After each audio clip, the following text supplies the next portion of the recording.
Discuss करने के लिए what are the components of culture, components of culture.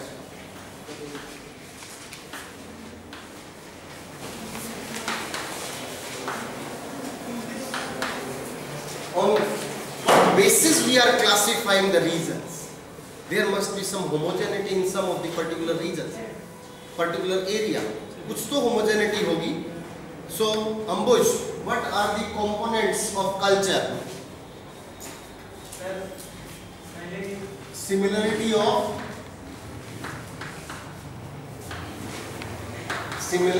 of number one. किस चीज की similarity?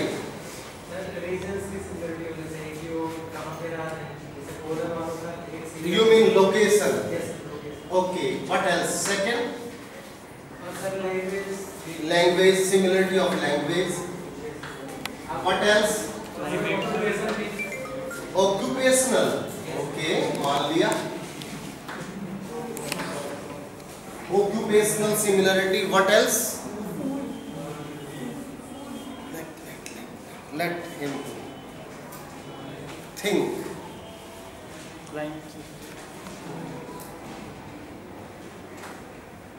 Okay, Ambuj. Vegetation is one of the reason for cultural similarity. Okay, if mangrove found in India and mangrove found in Mexico, vegetation is same. Do you think culture will remain same? No. It means your argument is wrong. Okay. Huh? Education is one of the criteria. Japan and USA both are having same level of education. Do you think they have the same culture? Okay. Now Ankit, you बैठिए Ambuj बेटे. Now what you were thinking?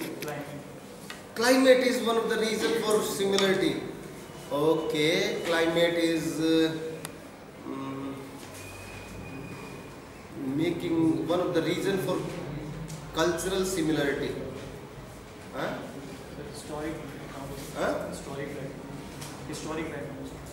Historic significance. That's true.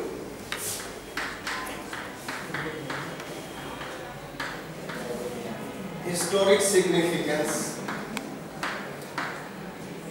of a region. What else?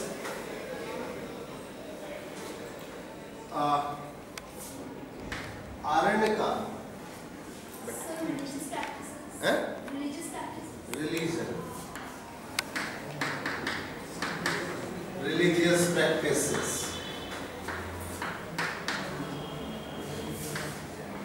What else? You were saying something. Food habits.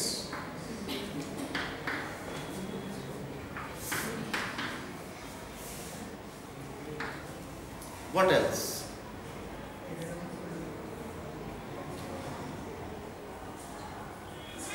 Building structure.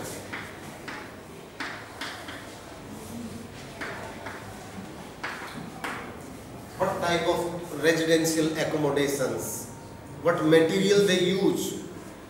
What is the morphology? How close the houses they have? So many parameters. But here, the word occupation includes so many similarity. Occupation, say within agriculture, primary occupation, secondary occupation, tertiary occupation. There are so many different regions. Now, come over to, I discussed some of the, what I have discussed. Arctic cultural realm, CR, then second, dry, CR, third is Oriental CR means we discussed India. Now come on to the fourth, African cultural realm. African cultural realm or the cultural region. Africa, pronounced as a dark continent. Sometimes we consider it is the region, continent for generations to come, where development has not taken place yet properly, and it is the region where coming generations will enjoy the development. So if we see the Africa, this is one cultural realm. This part of Africa we included in the dry cultural realm, Sahara. We included it into Arab region and the dry and all dry. But here, you know, there are the geographical region. This is equatorial rainforests. And this is grassland. Grassland, which grassland? Savanna grassland. So this is all savanna grassland. This is the impact. And this is again one more desert called Kalahari Desert. So this is the desert. But in this Africa, south of the dry region, this is one cultural realm. What are the properties? Basically, it is the tribal dominant. So, tribal dominance. Here, family structure,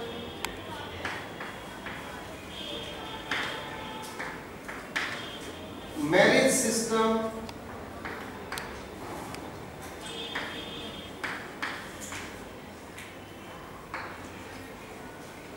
we have all we left here. So this, what type of tribe?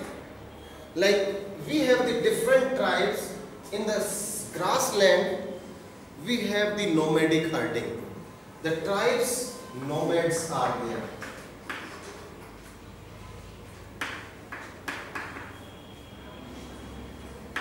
And this is the equatorial rainforest. When sunlight cannot reach on the surface, forests are so dense and there is rain every day.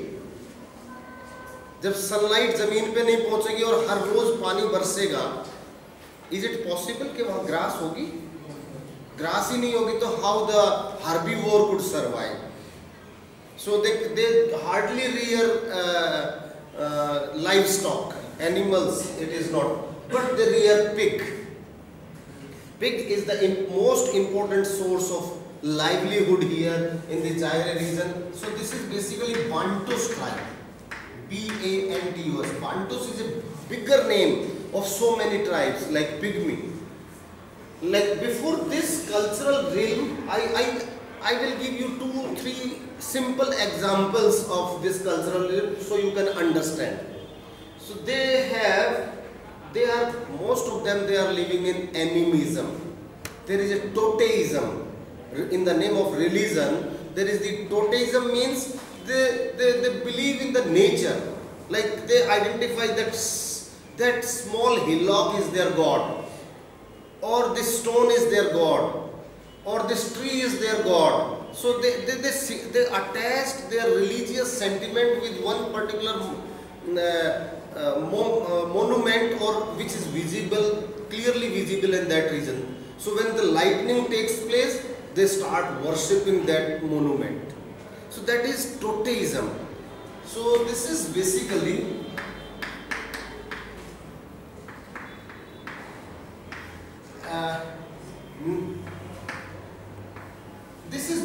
a kind of animism. So, but here there are the two type of occupational. There is the occupational variation. This is the grassland, so they can rear the animal, and this is the equatorial rainforest. They cannot rear animal. So they are dependent on hunting, gathering, trapping, fishing, and shifting cultivation. Shifting cultivation is one of the occupations. But in this region, they are doing some agriculture, extensive agriculture, but they are also rearing livestock. Like I'll give you one example of Maasai. You must be knowing in eastern region they have it in the Masai region. Masai and Kikuyu, K-I-K-U-K-U, Kikuyu. These are the two important tribes found in East Africa, east side of the Rift Valley. You must be knowing Great Rift Valley. You know the Great Rift Valley of Africa. This is the rift here. So ये भी तो एक rift है. इससे यहाँ निकल के यहाँ से एक rift valley ऐसे ऐसे चलती. So in this rift valley, these are the two important tribes. Like, let me tell you something about savanna. Savanna is a grassland, which is also pronounced as a big game sanctuary. It is the tropical grassland, which is having short rainy season and long dry season. Why it is a grassland? Why not the forest land? Because the soil cannot have the substantial amount of moisture around the year to sustain a tree. पेड़ को जिंदा रहने के लिए साल भर मिट्टी में एक पर्टिकुलर मात्रा की आर्द्रता चाहिए. अगर साल भर उतनी मिट्टी में आर्द्रता नहीं होगी तो क्या होगा? पेड़ जिंदा नहीं रह पाएगा. बट क्या घास, सीजनल ग्रास कुड सस्टेन. तो घास सूख जाती है जब मिट्टी में आर्द्रता खत्म हो जाती है. The moisture from the soil reduces, so the grass also dried up.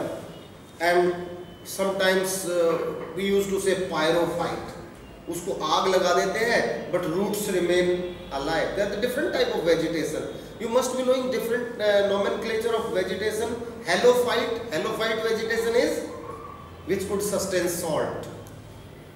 Salty water में जो हो जाएगा, like समुद्र के किनारे मैनग्रोव फॉरेस्ट, they survive 6 घंटे सी वाटर, 6 घंटे मीठा पानी. So they salt water, they survive salt water. They are known as halophyte. सुना नहीं है halophyte?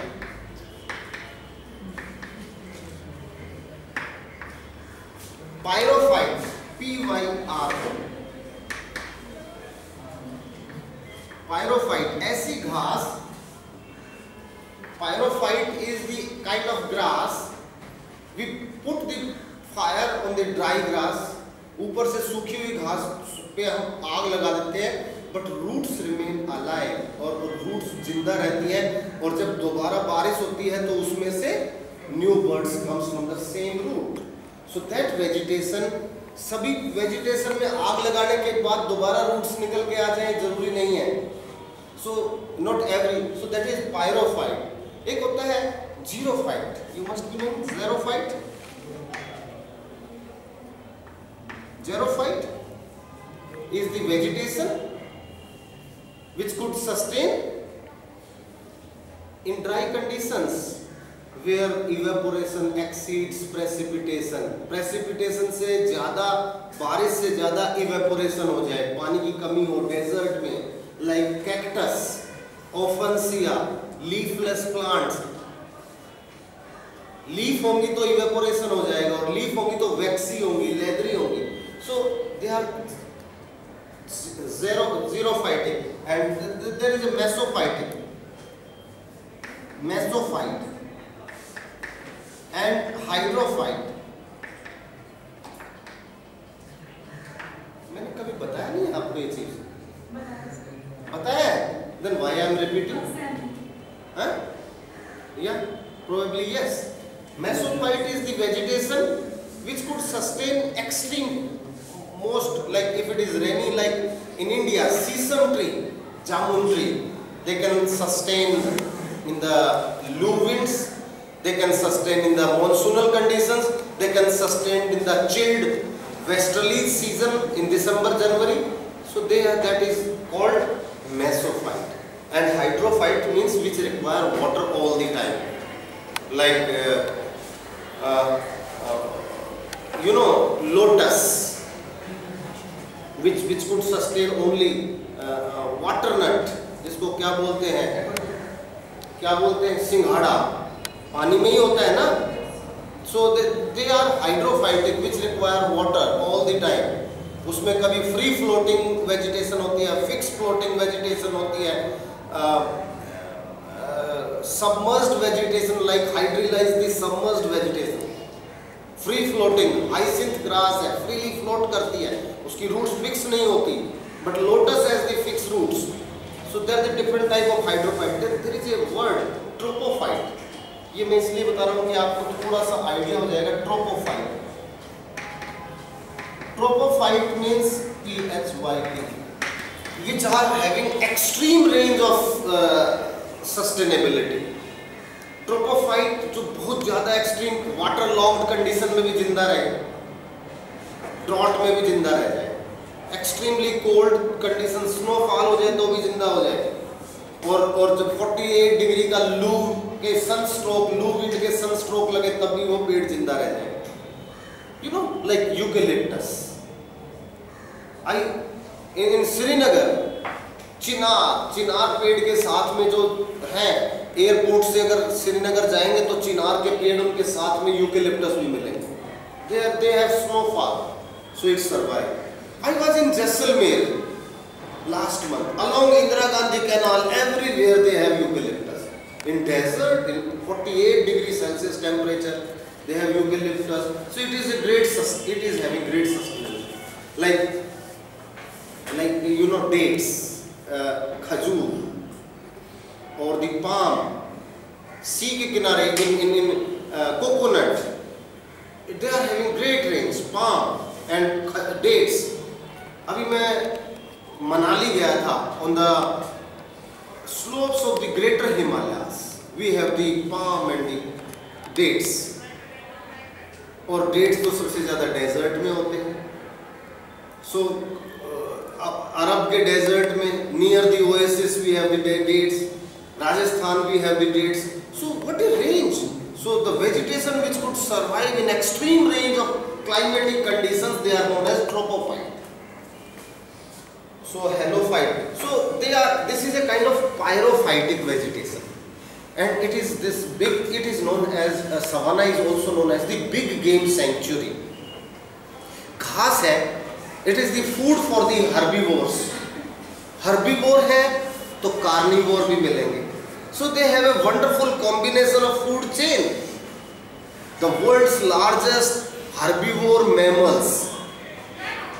Largest mammals are elephant, hippo, rhino, giraffe, zebra, antelopes, all kind of antelopes, gazelle, oryx, impala, और कितने तरह के डियर हैं, सब all types of deer and all, they all found in this. Apart from the carnivore, hyena, cheetah, leopard, lion. So all they have the chain of herbivore and carnivore. And the bison. Bison is very important animal. So not wildebeest, not bison. Wildebeest. You know, in Africa there is the people used to go to this Africa to see the migration of wildebeest. Not only hundreds, not only lakhs, millions of wildebeest migrate from one region to the another region in search of grass. They are wild.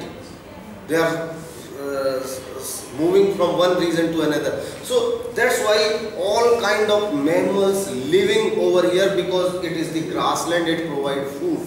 Because of the all animals living together, that's why it is known as big game sanctuary.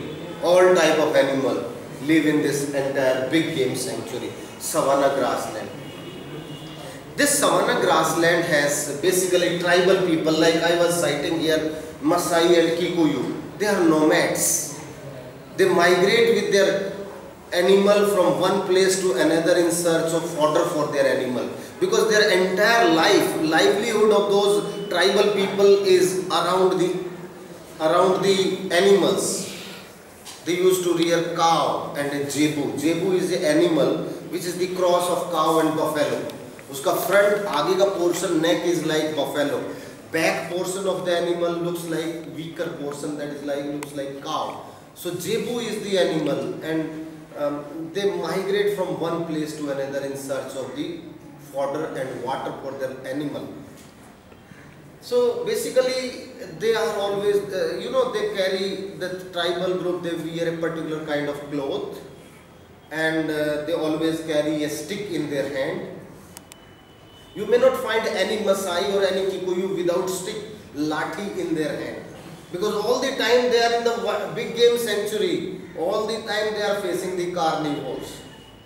Either hyena or leopard or cheetah or lion, they all are preying on their animals. So to protect their animal, they all the time they carry, they are very sturdy, they are very strong, they have wonderful coordination among them, and they prepare a food which is non-perishable food. Sometimes some of the male members of the family have gone 20 kilometers far with the livestock, family left behind, so they need non-perishable food. So they make different kind of food.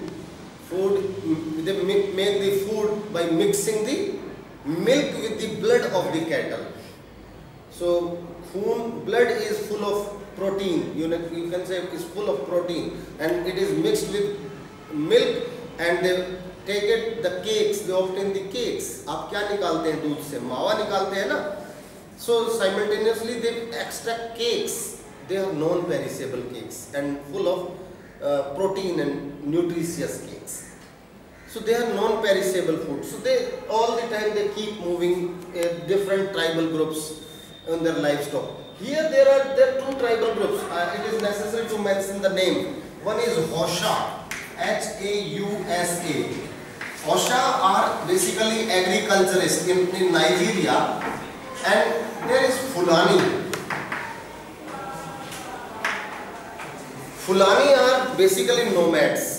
कुछ लोग खेती करने लग गए जिनको पानी मिल गया. Those who get the ideal conditions for cropping area, they get the space and water and the cropping season. Hausa. So basically always there is the conflict. Fulanis are the nomads. They destroy sometimes the agricultural fields of Hausa people. So always there is the clash between the tribal groups.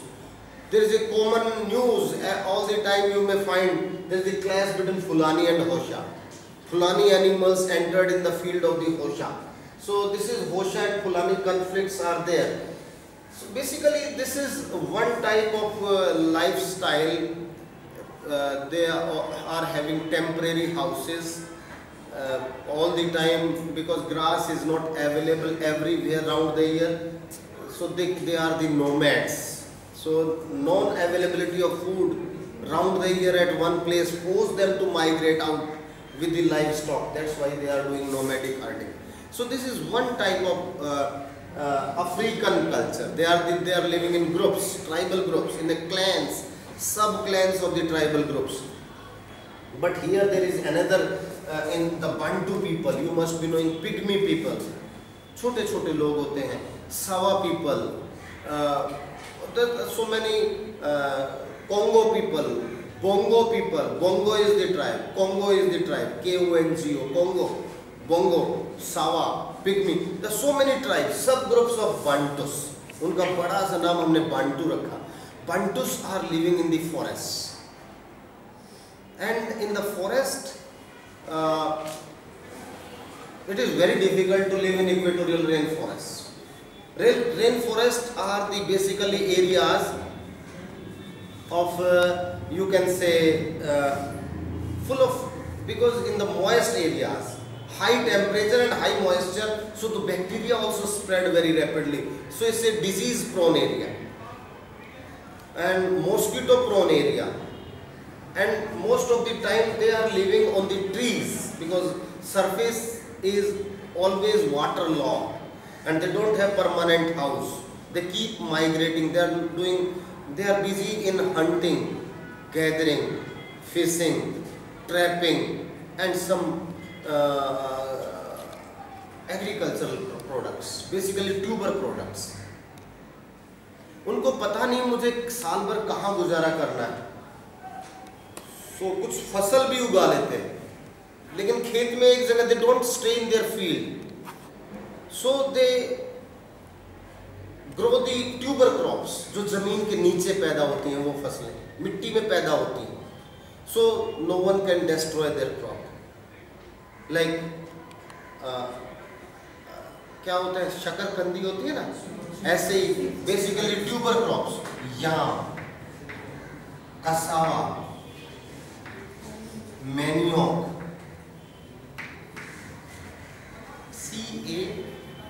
CASS, tapioca, apart from maize, they cultivate these crops. अब ये उगाया, खेत से चले गए, फिर 2 महीने में आके देख लिया कि फसल में कुछ हो गया, उसको रख दिया, दबा के रख दिया. फिर दे कहीं मछली मिल गई तो they started doing hunting of fish पकड़ी, खा ली. फिर जंगल में देखा, sometimes they find a deer, तो वहाँ सब डियर को पकड़ के, deer is the best food for them. Then sometimes they find the best food for the pygmy people is termites. Termite के माउंट्स देखे ना, टर्माइट समझते हैं, दीमक is full of calorie, very nutritious, small, उसको खाते हैं पकड़ के.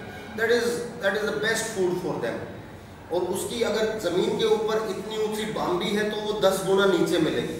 सो ये टर्माइट की पहचान है कि ऊपर 5 फीट का है तो नीचे 50 फीट जमीन के अंदर तक टर्माइट. सो वहाँ बैठे रहते हैं, एक टर्माइट को निकालते हैं, खाते रहते हैं. That is very delicious for them. फिर उन्हें लगा कि कुछ भी नहीं है तो सब they find some fruits from the trees, they consume the fruits. कभी डियर, और कुछ नहीं मिला, स्नेक मिल गया तो स्नेक को आगे से काटा, पीछे से काटा, सारी फैमिली ने खा लिया. That is the best food for them, another best food for them. और कुछ भी नहीं मिला, एक मंकी दिखाई दे गया तो सारों ने मिलके एक मंकी को पकड़ लिया और उसको लगा के आग और थोड़ी सी उसमें रोस्ट कर लिया, सीधा का सीधा जिंदे को, और सारी फैमिली उसको खा लेती. अरे वो क्या क्या नहीं खाते.